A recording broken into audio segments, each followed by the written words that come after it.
the bleak and forbidding desert of southern Iraq. It's a place of sudden and violent sandstorms. Today, it will see a different kind of storm. We engage them with tank main gun rounds. You see the explosions going off. I dropped down inside. I looked through my commander's sight. I was vitally impressed with the enemy.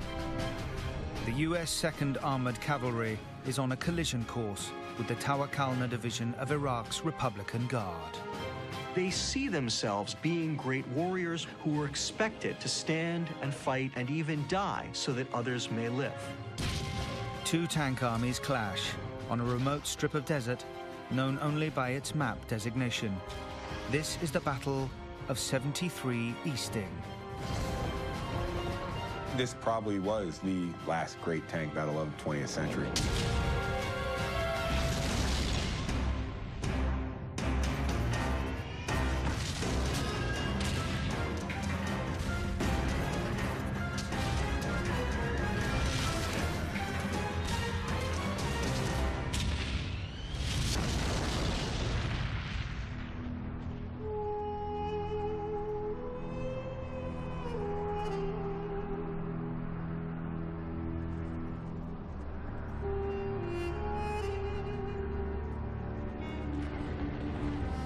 February the 24th, 1991. American tanks roll across the Saudi Arabian desert towards the Iraqi border.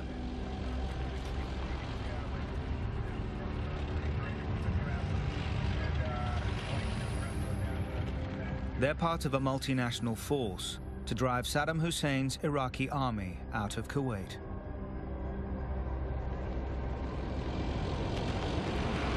Coming out of the Iran-Iraq War, Saddam has two problems. He has a great big military with nothing really for it to do. The other problem he has is that he has devastated Iraq's economy as a result of the Iran-Iraq War. And so when you're Saddam Hussein and you need money, when you need it, you do what comes natural. You rob the piggy bank next door. And in this case, that piggy bank was Kuwait. Iraqi armor and infantry overrun the oil-rich emirate in just 36 hours. Saddam ignores a United Nations demand for an immediate withdrawal, which results in the UN sending an American-led coalition of 620,000 to show him their intent on removing the dictator. Saddam realized that he was in a bit over his head, but in Saddam's mind, the great weakness of the United States was in their inability to take casualties. They assumed that it would be very much like the Iran-Iraq War. It would be a slugging fest between these two sides, and that in the end, the Americans would cry uncle first. And so the strategy that Saddam lays out is designed to cause the most casualties to the United States while absorbing the least damage to his own forces. He dug in the biggest share of the Iraqi army, 51 of 66 divisions, and he dug them in deep. Saddam deploys 16 infantry divisions and 2 armored corps along the Saudi border to absorb the brunt of the coalition attack. He holds his best fighters in reserve. 8 divisions of the Republican Guard, 1,000 tanks, and 120,000 men are poised to strike a massive counterattack and inflict devastating casualties on the advancing coalition. The scheme for defending Kuwait that they actually employed was really the only one that was available to them. And the problem that they had was that the coalition wasn't going to play by their rules. They don't believe that it's possible for the coalition to move any further to the west. It is trackless desert out there. There were no terrain features, there were no roads. It was impossible to maneuver out there. And the one thing that the Iraqis weren't aware of was, at that time, a brand new technology called the Global Positioning System. This is the first GPS war. Satellite technology enables the coalition to cross into Iraq far to the west of the main Iraqi defensive line, setting the stage for an attack on their unprotected right flank.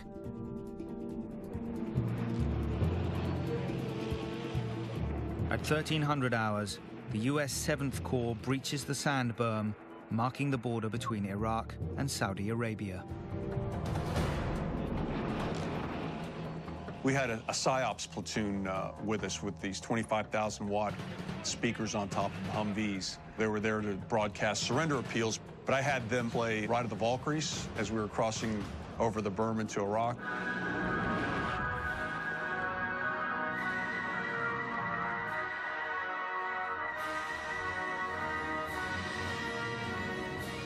It's kind of cool watching it, but there was nothing there.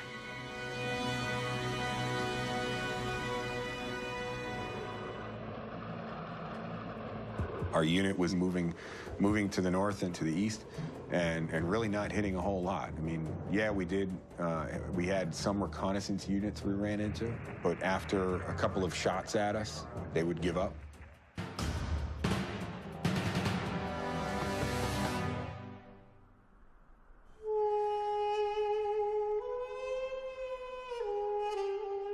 The armor of the 7th Corps rolls ever deeper into Iraq, but at a snail's pace.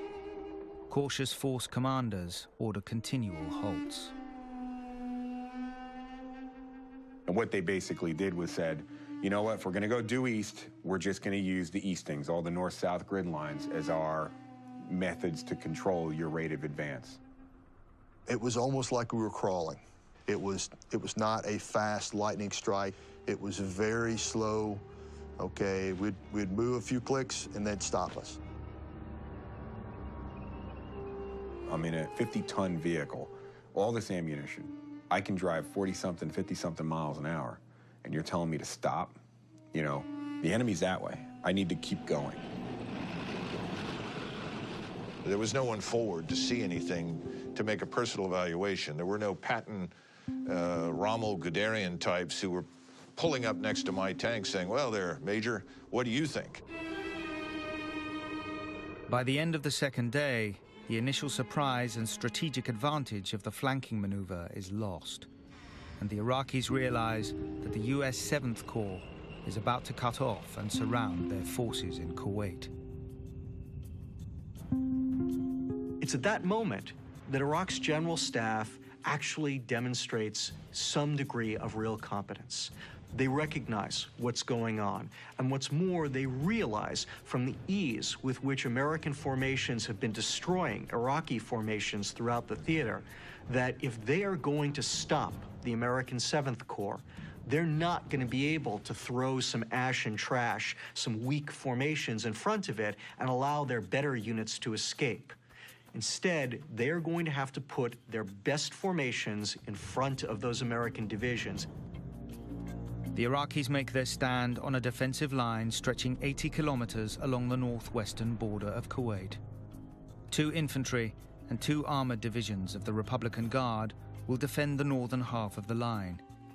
In the south, and directly in the path of the advancing Americans, are the best of Saddam's armored forces.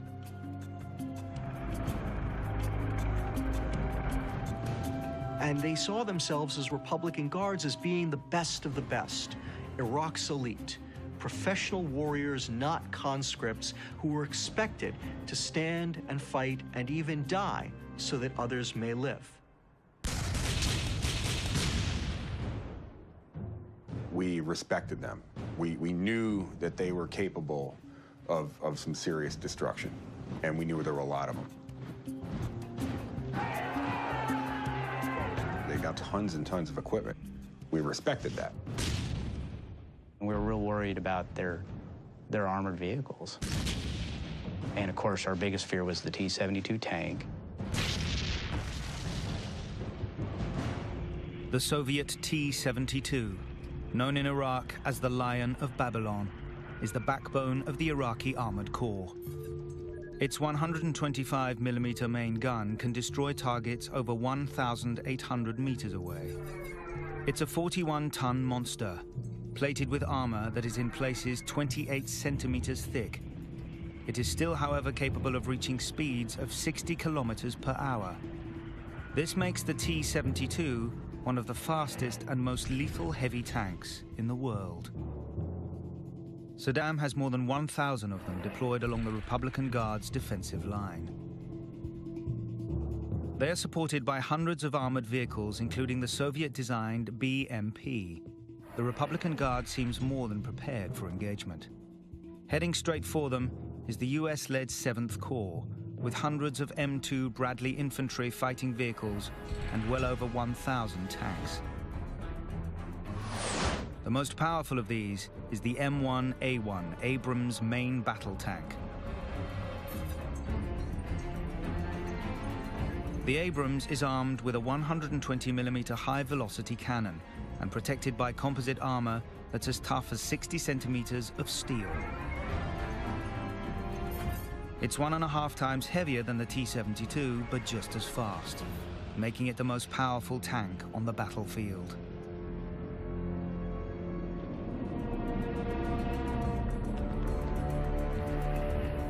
By the end of February the 25th, these two armed forces are only 14 kilometers apart.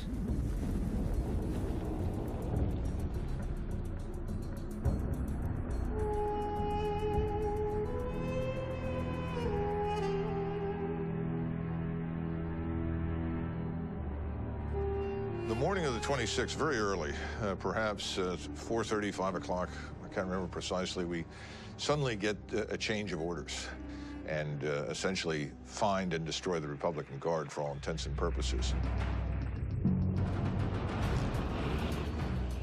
It got to the point, sort of late morning, early afternoon, where you couldn't see more than perhaps 20, 30 yards.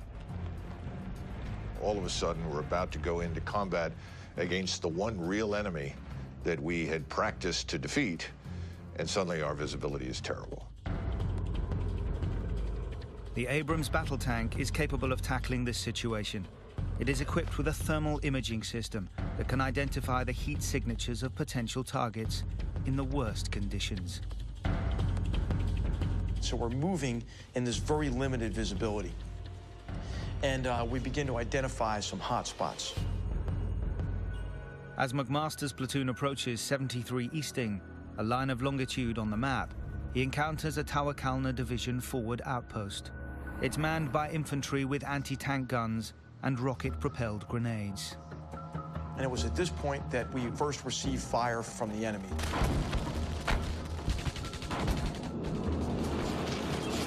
What we hadn't realized is we were paralleling a road that ran due east right into the enemy's position. The Battle of 73 Easting, the last great tank battle of the 20th century, is about to begin.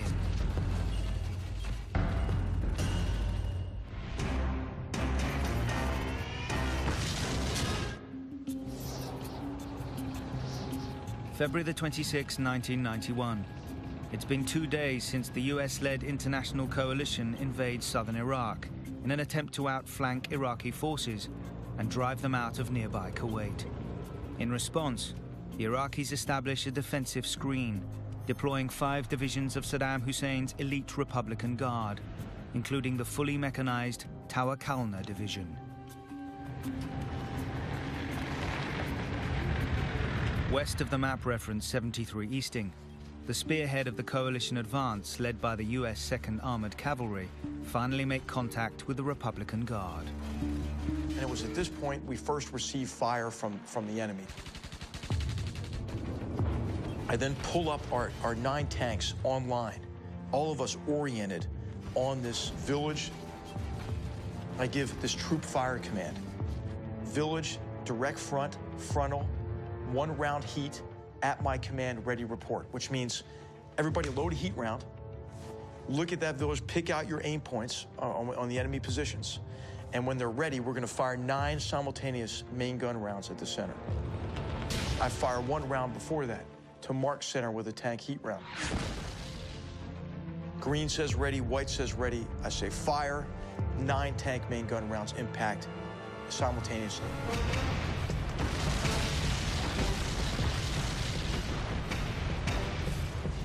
Now, we get the word, continue your move to the east.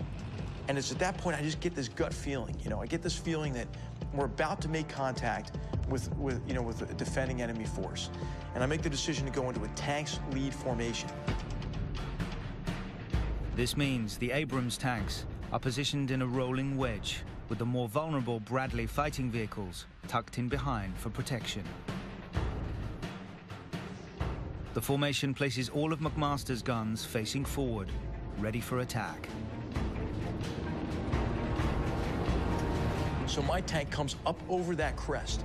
And again, remember, it's a sandstorm, right? You can't see very far, but it is if the sandstorm just lifted. I mean, as soon as we came over that ridge, it was some weird environmental factor, but it was like a curtain lifted. And what I was confronted with was the enemy defensive position. They were deployed in a reverse slope position, which is designed to minimize the amount of time and the amount of distance that an attacking force actually has before it can start to fire on the defenders. Unfortunately, they didn't count on the sophisticated optics and fire control systems of the US M1 tanks, which made their thinking entirely obsolete. I could see 8 enemy tanks in defensive positions, and I said, fire, fire, Sabo, which means we had a heat round in, and it means the next round going in that gun is going to be a Sabo tank, armor defeating round. The Abrams tank carries 2 types of high-velocity ammunition. The Sabo, an armor-piercing dart made with high-density depleted uranium, and the high-explosive anti-tank round, a shaped charge projectile which can bore through heavy armor. We engaged that first tank with a heat round. That fireball blows the tank commander out of that tank. And then ultimately there's a secondary explosion that blows the turret off that tank. My gunner traverses left, hits another tank.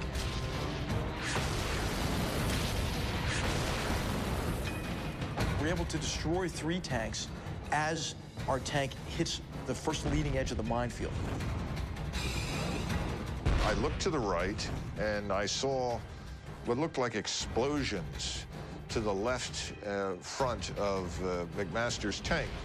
And I couldn't tell if these were mines or artillery fire again. And my gunner, Dewey Jones, pipes up and says, "Holy look at this."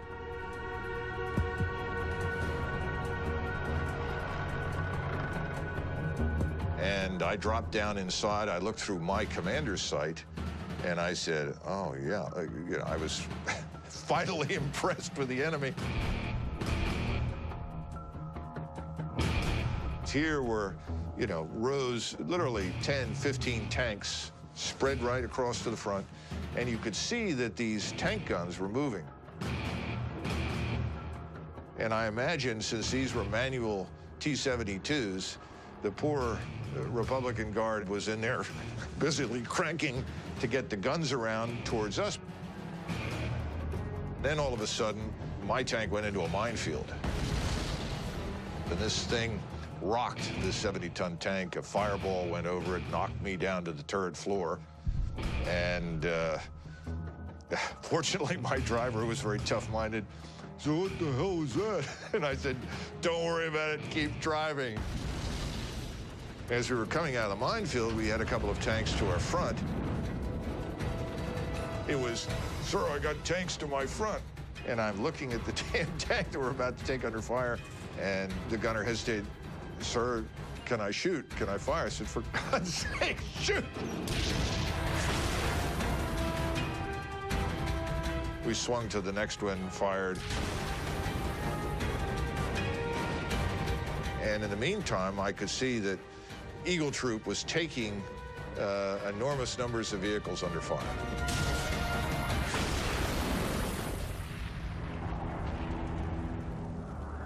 Initially, there was a great deal of disorientation on the Iraqi side because they just assumed that this couldn't be American tanks attacking them. It had to be aircraft.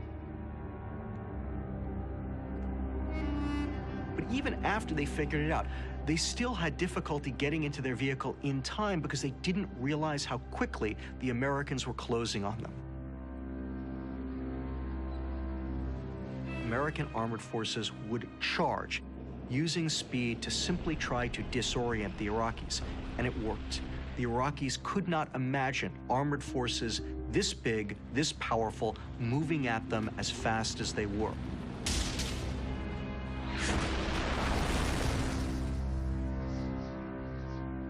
It's a tactic developed by General Erwin Rommel, the Second World War German tank commander. And the M1A1 Abrams is ideally suited for this kind of warfare.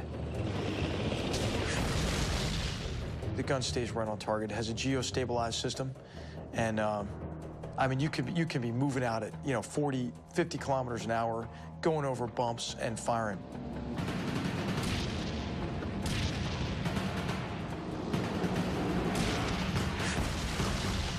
And then the shock effect of a 70-ton machine hurtling at you. I think this is the blow from which the enemy could never really recover. We were now on top of their command post, and we entered their reserve position. And just in like typical Soviet doctrine, they had put their tank reserve like a coil. But we moved too fast. They couldn't get out of their coil in time. They were just starting their engines. I looked at an enemy tank commander, looked over his shoulder at me. I could see the expression on his face, and we engaged that tank at very close range. And you couldn't tell the difference between the enemy tank being hit and our gun going off, and just big hunks of metal, blue sparks arced right back over our heads. And then the rest of our tanks came up, and we destroyed these tanks in their assembly yard.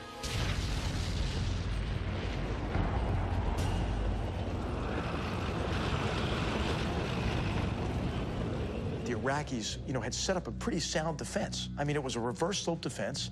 It had a reserve. It had a counterattack plan. It had a minefield to disrupt our movement. But the fatal flaw was that we gained surprise over them. Despite the Iraqis' best efforts, Eagle Troop overwhelms the position, destroying more than 50 tanks and armored vehicles. It's the opening round in a furious tank battle that will soon be fought across a much larger front.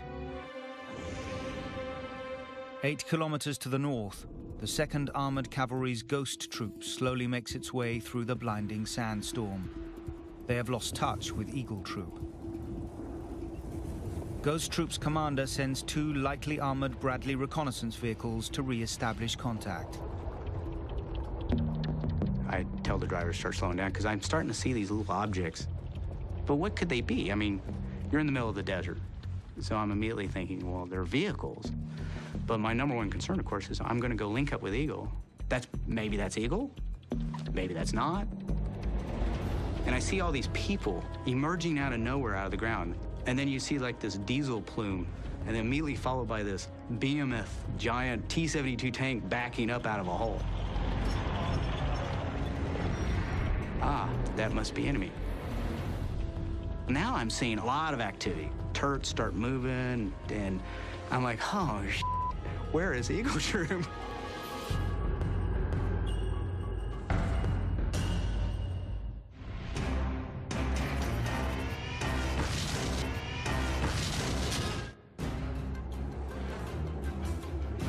February the 26th, 1991, 1600 hours. Eagle and Ghost troops of the 2nd U.S. Armored Cavalry have become separated in a sandstorm.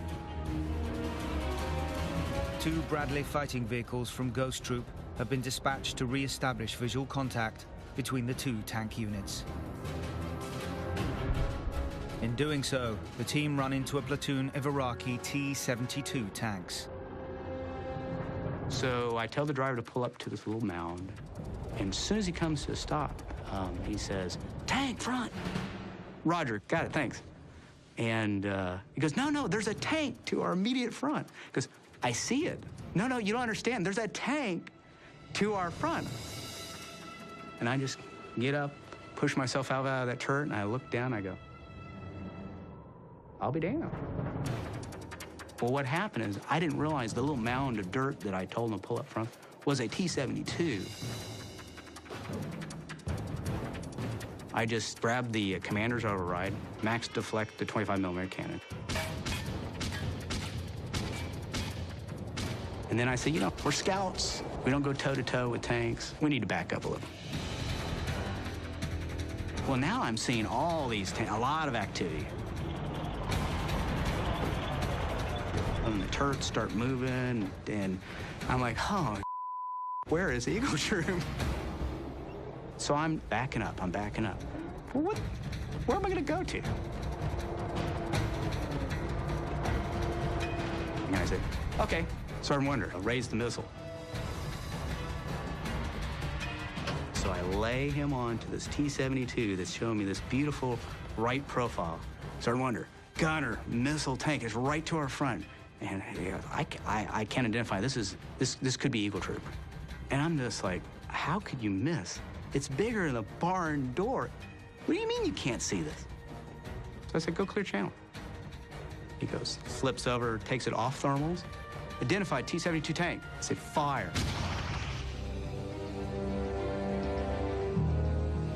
The TOW missile is the Bradley's most powerful and accurate weapon. It's guided by wires, enabling the gunner to steer it to the target, even at ranges of up to 3 kilometers.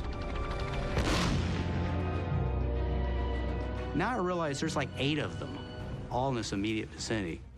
At this time, I'm thinking, okay, these guys all know that I'm here, and they're probably off about it. So I go gunner, missile tank, he has identified, and I say, fire. And I see this missile come out from the launcher, go just past my gun tube, fall to the desert floor. I'm like, misfire. At that time, my wingman opens up a missile, blows the heck out of this thing that was turning its turret on me.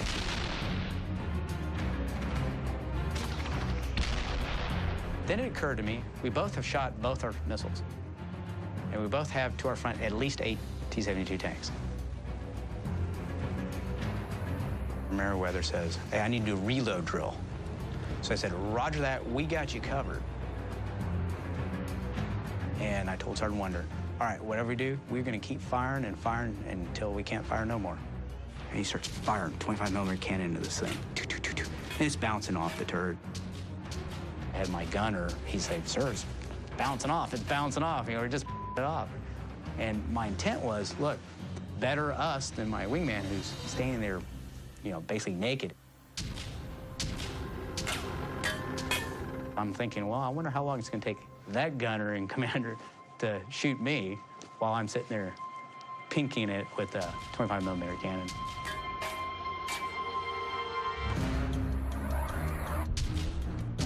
The M2 Bradley is a reconnaissance vehicle, designed for mobility rather than heavy combat. It is equipped with a 25mm main cannon, capable of firing high explosive rounds. To increase its speed and range, it is protected by just 2.5 centimeters of armor plating. The Bradley is no match for the powerful T-72.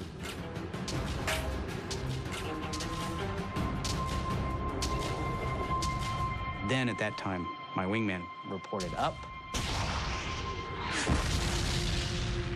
Almost instantaneously, he serviced that tank with a missile.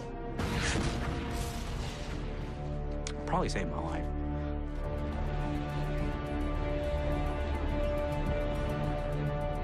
So out of the sandstorm and a lot of smoke now on the battlefield, emerged a couple of Eagle Troop Bradleys, slowly approach me from the right.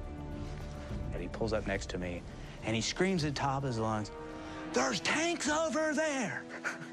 I go, "I know!" In just minutes, Haynes and his team destroy no fewer than 5 T-72s.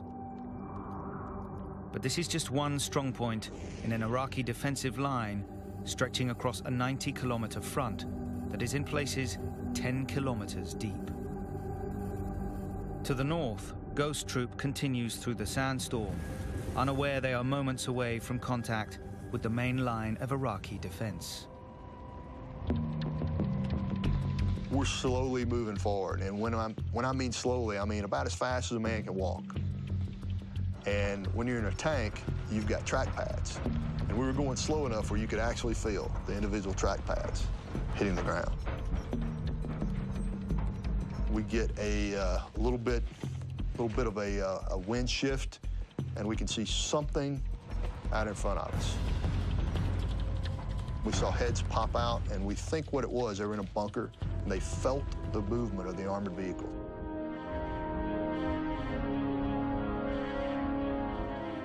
The bunker is barely recognizable because it's cold. But when the bodies come out of it, they're white hot. They're glowing hot. They're so white on your background. And so they're running from one bump to another. But I can figure out if they're coming out of something, running to something, that's probably a vehicle. Told the gunner to shoot the vehicle. Immediately followed just a second or so later by a heat round from Ghost 6. So we shot it, and this thing exploded, and the next thing I know, my other tank platoons have seen similar things to what I was seeing, and they started engaging.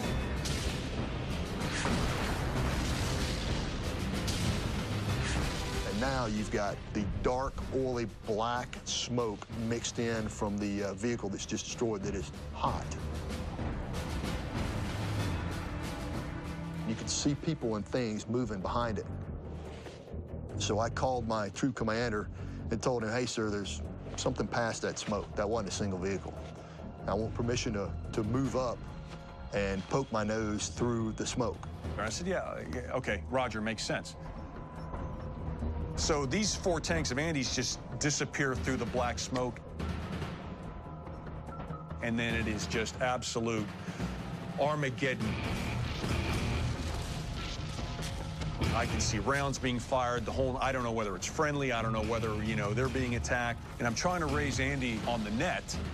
And, as I'm watching this, it's like, okay, Captain, what are you going to do now?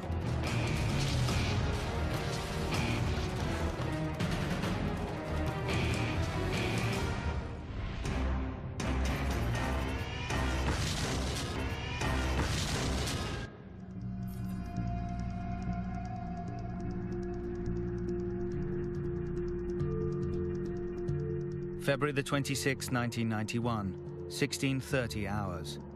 The remote desert of southern Iraq erupts in a fierce tank battle between the U.S. 2nd Armored Cavalry and the Tawakalna Mechanized Division of the Iraqi Republican Guard.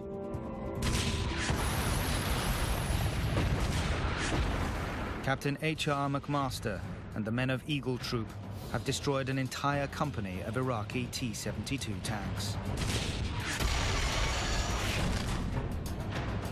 Now, Lieutenant Andy Kilgore and Ghost Troop are about to experience their own baptism of fire. At that time, 7th Corps was 4 M1 Abrams tanks. There was 110,000 soldiers behind me. There was nobody in front of me.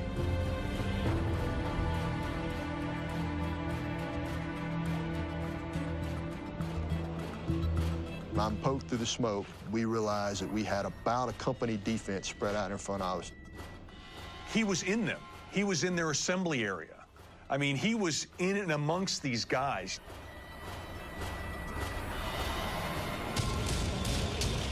I mean, he basically, it's like, he opened the front door and just started shooting.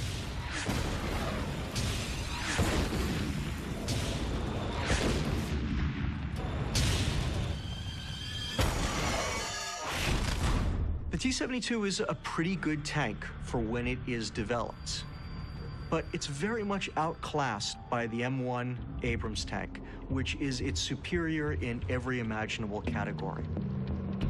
Its armor can take anything that the T-72 has to throw at it, whereas the T-72 gets sliced open like a hot knife going through butter. The Soviets had a different theory on storage of ammo than the Americans. They've got the ammo basically stored around their hull. So if you make the ammo explode on a T-72 or any Russian tank, all that explosive force is funneled up through the turret.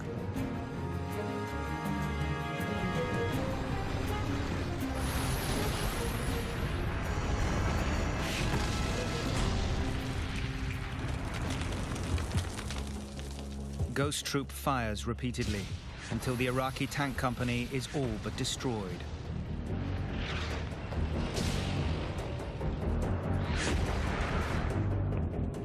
the men of the Tawakalna Division won't give up.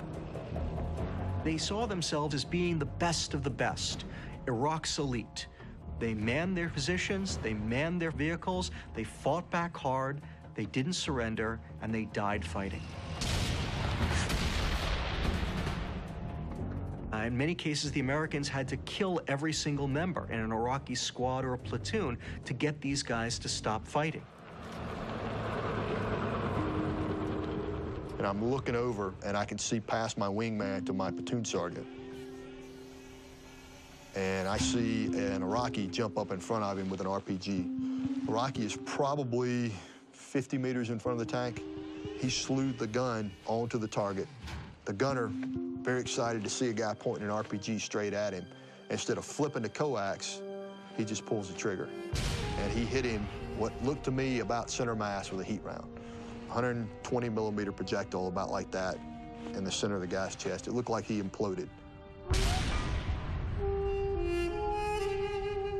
The guy's body's just picked up and thrown away like a leaf. In just a few minutes, Lieutenant Kilgore's platoon destroys 4 tanks and 9 armored vehicles.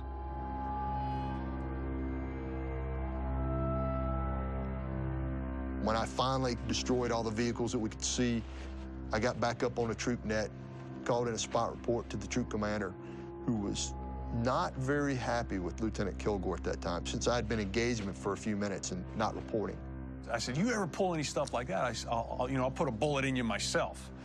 But as it turned out, in hindsight, that was the absolute right thing to do, move forward that smoke, because basically he took the initiative away from the enemy. Despite heavy losses, the Iraqis launch a counterattack in an attempt to halt Ghost Troops' advance.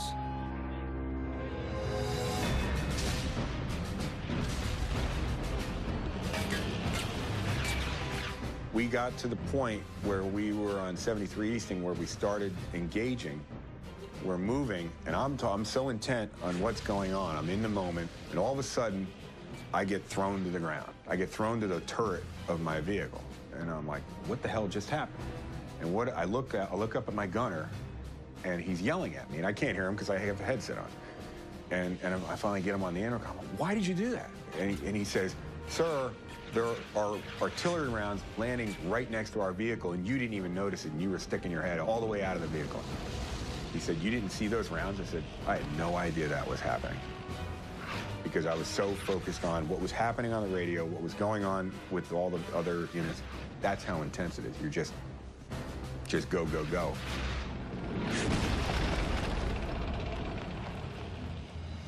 They saw that we were attacking from their flank, so they tried to move out and come around on our flank. What that ended up doing was that gave us a bunch of silhouettes moving across our front. And the crazy thing's that when we go to gunnery, we practice with moving targets to look just like that. When that occurred, what I did is I scrambled 2 tanks, give them to the scout platoon, and the scout platoon would give two Bradleys and give it to the tank platoon. By scrambling Bradleys and Abrams tanks in combined fighting units, Sartiano creates a target acquisition system. The Bradleys pinpoint targets for the tanks, which then open fire with their high-velocity 120mm guns, able to unleash a deadly accurate round every 4 seconds. Can you imagine putting something that's about as round as a grapefruit 2 miles away onto something that's as big as, a little bigger than a van? That's unbelievable.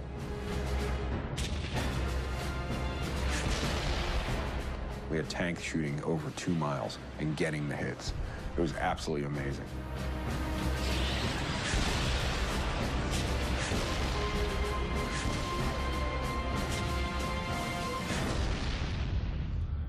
All of a sudden, I remember it was Jeff Garwick said, Sergeant Mulder has been hit. And all of a sudden, the whole troop net just went silent. He was probably hit by one of the vehicles that we had shot. So I don't think there was anything left out there unengaged. So I'm probably willing to bet that that BMP had been shot with the Sable round, abandoned, because it didn't explode and burn, people got back in it. The BMP is a lightly armored fighting vehicle like the Bradley. A high-velocity Sabre round might pass through it, leaving it still operational. Armed with a 73mm semi-automatic cannon, the BMP has more than enough firepower to penetrate a Bradley. Staff Sergeant Chaffee, the Bradley commander, he said that Andy turned and looked at him and said, "What is that?" About that time, the second round hit and decapitated Sergeant Muller. Really hurt morale of the troop to know that Sergeant Muller died.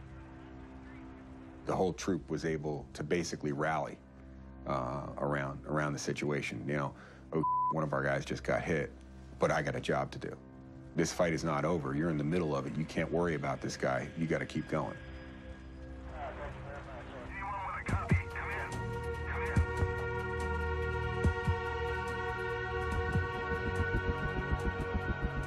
The Battle of 73 Easting is all over in just 90 minutes. American casualties are remarkably light, 1 killed and 12 wounded. For the Iraqis, however, the toll is enormous. The Tawakalna was wiped out in the fighting against the U.S. 7th Corps. Thousands of members of the Tawakalna Division were killed.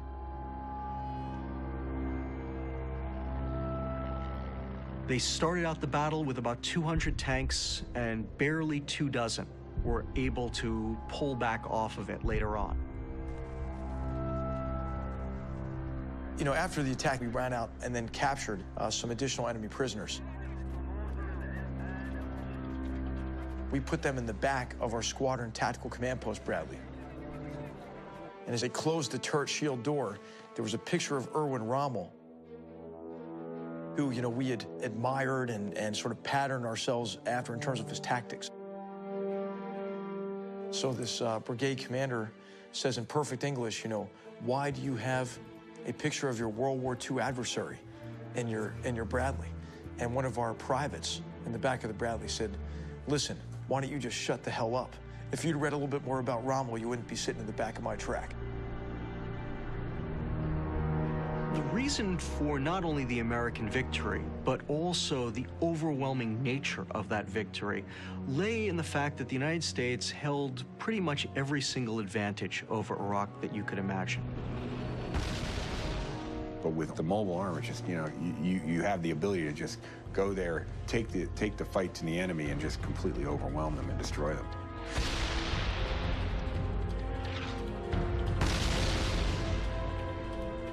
This probably was the last great tank battle of the 20th century.